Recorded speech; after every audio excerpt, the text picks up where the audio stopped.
Following is a podcast featuring Rita Margolis and Brian Epstein discussing the possible abandonment of Suni Williams and Butch Wilmore by President Biden in space. If you enjoy this podcast, please consider liking and subscribing to our channel. If you have any questions or comments, feel free to share them in the comment section. We hope you enjoy the podcast. Okay, so you sent us a really fascinating article today from factcheck.org. And it's dated today, March 18th, 2025. Right. And it's a deep dive on astronauts Suni Williams and Butch Wilmore. Right. And their stay on the International Space Station was much longer than planned. Yes, it was. They launched on June 5th, 2024, aboard Boeing's Starliner. Yeah. It was supposed to be a quick 8-day trip. Right. A really important evaluation of the spacecraft for future crew rotations. But those 8 days turned into months. They did. So the big question for you in this deep dive is, what were the real reasons behind that extended mission? Exactly. We're going to get through all the noise about the claims and the timelines involving the Trump administration, the Biden administration, and of course, Elon Musk and SpaceX. It's a very interesting case because it shows just how a complex event like this in a high-profile field like space travel can attract all these different narratives. Yeah. And those narratives are colored by political perspectives. Right. So what's really fascinating for you here is to try to untangle the technical realities from people's desires. Right. To find explanations that are simpler and sometimes politically charged. I got it. So Williams and Wilmore's mission was to fully test out the Boeing Starliner. Yes. Why was this test flight so important? So Boeing has been a big deal in space exploration for decades. Of course. And the Starliner was supposed to be another option for NASA. Alongside SpaceX's Dragon. Yeah. To get those astronauts to the ISS. Right. So this uncrewed and then crewed test flight was absolutely crucial to prove that the spacecraft was safe and reliable before it could be used for all those regular missions. So it was like the final exam before the vehicle could be used all the time. Yeah, you could think it that way. Got it. Okay. But it sounds like the Starliner had some big problems right when it launched, didn't it? Yes, it did, shortly after launch. Okay. The spacecraft had multiple helium leaks. And helium is super important for the Starliner's propulsion system. It's used to pressurize the fuel tanks. I see. So it burns in a controlled and effective way. Yeah. So these leaks were really worrying. Right. And there were also issues with some of the thrusters. Oh, wow. While the helium leaks stabilized after they reached the ISS. Okay. These initial problems meant they had to make a big decision about the Starliner. And that was to send the Starliner back to Earth without the crew on board. You got it. So for you, that meant that Williams and Wilmore were going to need another way home. Exactly. And this is when Elon Musk's offer and all those political things come into play. That's right. So according to this factcheck.org article, Elon Musk, who was an advisor to the White House, as well as the head of SpaceX, reportedly said last year that he offered to get the astronauts back to Earth sooner than they actually returned. Yeah. And he also said that the Biden administration said no to this offer for what he called political reasons. Right. Meaning that they didn't want bad press before the November elections. And former President Trump also talked a lot about this on Fox News and his Truth Social platform. Yeah. What did he have to say about it? So Trump told a pretty dramatic story. Okay. He said he stepped in himself and talked to Musk to bring the astronauts home faster. Oh, wow. He even said that the Biden administration left Williams and Wilmore in space on purpose, and that this was also because they wanted to avoid bad publicity. But the astronauts and other space professionals seem to understand things very differently. Yeah. For example, Andreas Mogensen, a former SpaceX astronaut who knows how they operate, said directly that Musk's claims were a lie. So for you, this raises the question of whose account is more in line with how space travel usually works. Yeah, so Mogensen's opinion is important because he's been there and done that. Exactly. He said that the plan was always for Williams and Wilmore to come back with the Crew 9 mission. And this had been the plan since September of last year, months before Musk's offer and Trump's statements. So he stressed that their return wasn't a last-minute rescue. Yeah. It was just the regular pre-planned crew rotation schedule. I see. And Musk's reply to Mogensen was pretty harsh, wasn't it? Yeah, he responded on social media in a pretty strong way. Yeah. He made some personal attacks and said again that SpaceX could have gotten them back sooner. And the Biden administration said no for political reasons. So this public disagreement made all those different stories about the astronauts' extra time in space even louder. It did. So with all these claims and counterclaims, what did NASA officially say about why Williams and Wilmore stayed on the ISS for so long?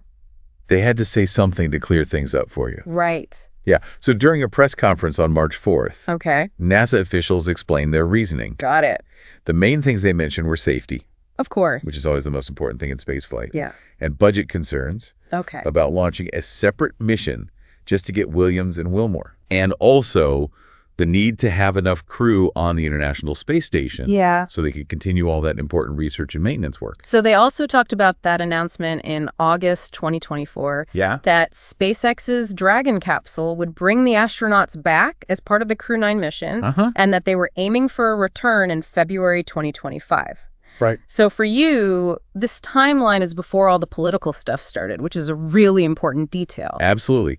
The plan to use the Crew 9 mission to bring them back wasn't some kind of reaction. Yeah. It was decided way in advance as the best and most efficient way to get them home after those Starliner problems. So Crew 9 carrying cosmonaut Alexander Gorbanov and NASA astronaut Nick Hague Yes. launched in September 2024. Right. And importantly, their Dragon capsule had 2 empty seats, ready for Williams and Wilmore to come back after being replaced by the Crew 10 crew. Right. NASA officials said that late February was the earliest they could come back this way without messing up other scheduled ISS stuff. So it really shows you how many moving parts there are in these space missions. Yeah. Making quick changes a big deal. That's a really good point. Okay, so what did Williams and Wilmore say about feeling abandoned or stuck up there? Yeah, their perspective is really important for you to hear. Right.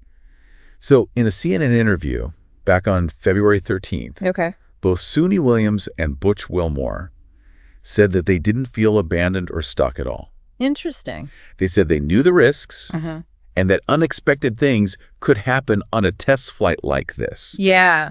They went into it prepared for different situations, Yeah. knowing that finding and fixing problems was part of the point of the test. Got it. Wilmore even said that they wouldn't have expected NASA and SpaceX to launch a special mission Right. just to bring them back, Yeah. unless there was some kind of medical emergency. Yeah. That really tells you a lot about how astronauts think about spaceflight. It does. It shows their mindset and training. Right.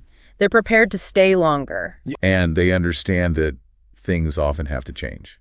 So during the March 4th press conference, Wilmore said that while he didn't know the details of any offers from Musk, he didn't have a reason to think they didn't happen. Okay. But he said clearly that, quote, from my standpoint, politics is not playing into this at all. Interesting.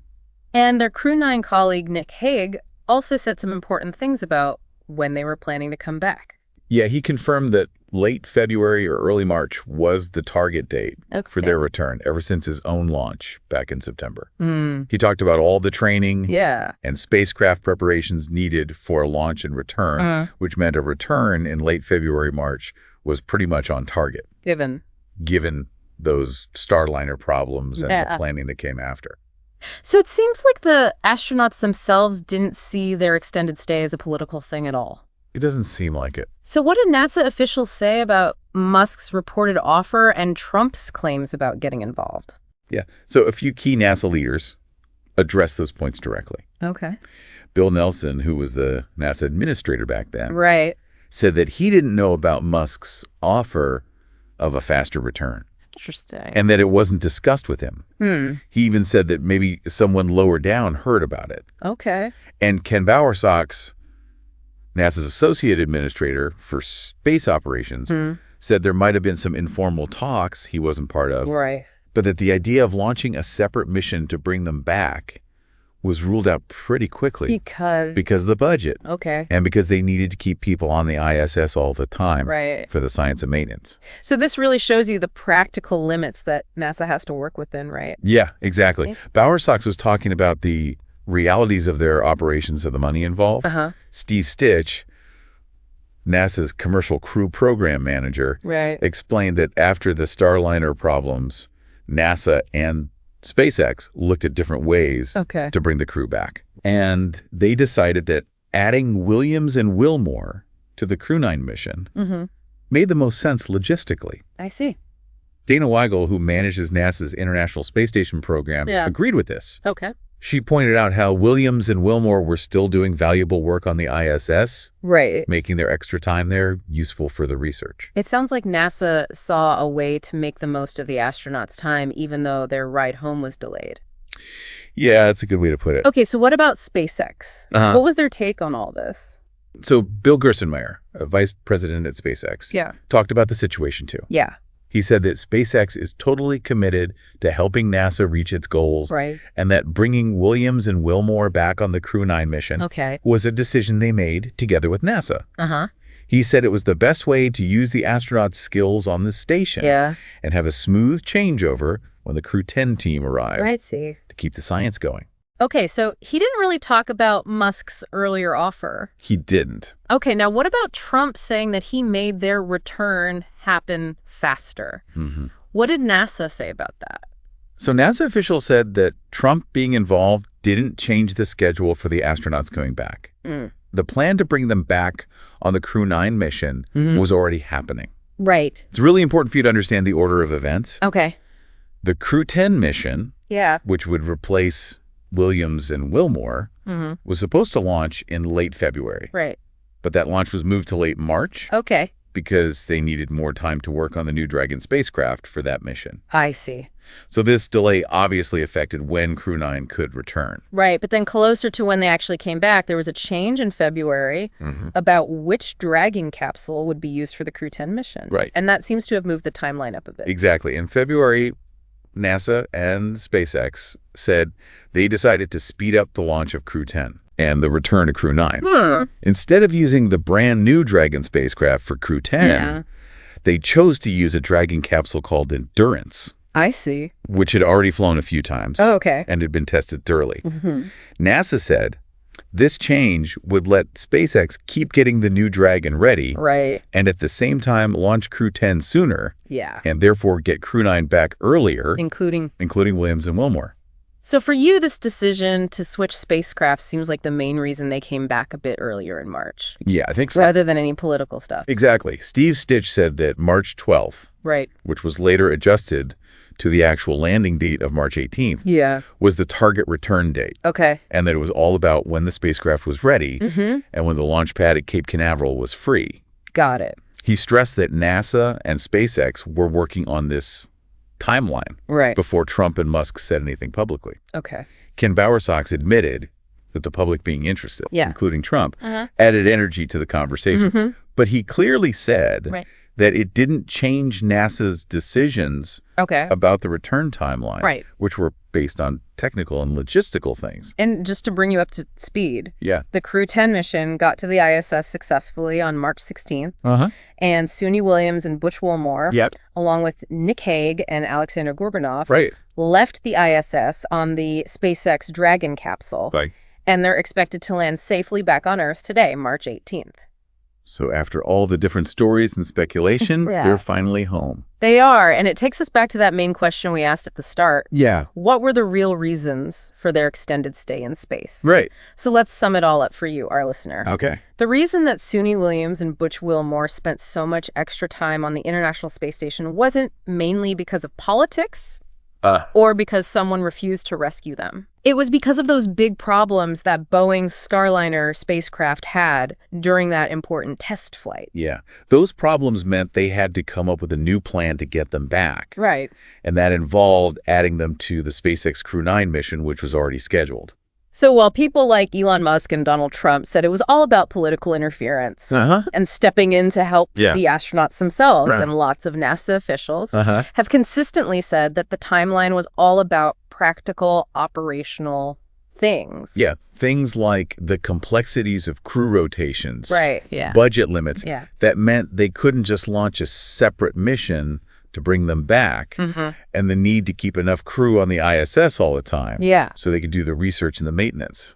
Throughout this whole thing, safety was always the most important factor. It guided all the decisions that NASA and SpaceX made. So the key takeaway for you from this deep dive is that events in complicated fields like space exploration rarely have simple politically driven explanations. Exactly. It's usually a mix of technical, budgetary, and logistical factors. This situation really shows you that in really complex areas like space exploration or even other parts of advanced science and technology, decisions are often the result of a lot of different things working together. Right. And because it's so complex, sometimes different interpretations and competing narratives can pop up and get attention from the public. That's a really interesting point to think about. It is. What other areas of science or technology might have this kind of complexity, and how can those complexities be oversimplified or overshadowed by explanations that are easier to understand but maybe not as accurate? That's something to think about. Thanks for taking this deep dive with us. You got it. We'll see you next time. See you then.